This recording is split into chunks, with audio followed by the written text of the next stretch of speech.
This is your AP Government video on parties in Congress.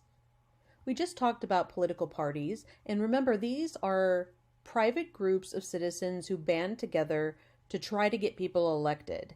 And once people are elected into Congress or a legislative branch, then they can pass laws and make that policy. Now, the way that we have set up Congress and the process by which our legislative branch passes laws gives almost all power to the majority party. So there are only two political parties. It makes it easier for one party to gain more than 50% of the members of Congress. Now, if you have the majority in the House of Representatives, you also get to choose the Speaker of the House, and you get to have choose the chairman of every committee and every subcommittee, and lots of other powers. Obviously, if the majority party all votes together, then they will always have enough votes to pass any legislation they want.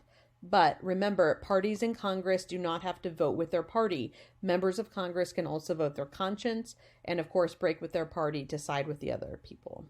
So the Speaker, the committees and subcommittee chairman, and you also get a majority of members on every committee. These are really significant powers in the passage of legislation and getting bills written, which is ultimately why people elected them. So it also helps them to get reelected later because you can also fall back on the things that you got done while you were there. Parties in Congress also sit together on one side of the aisle. So if you've ever heard that term, I reached across the aisle in order to work with somebody different, that comes from Congress. The Democrats sit on one side and the Republicans sit on another.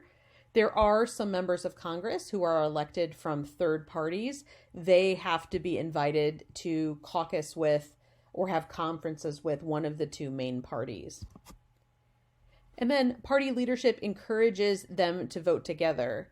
Remember, the majority party is only winning elections and is only allowed to vote and pass laws if they all vote together. So, of course, the majority party, and particularly the Speaker of the House and the majority party leadership, want them all to vote together. But sometimes moderate members of the party might break away. And so party leadership is really going to try to encourage and keep people on task. And that's why they elect people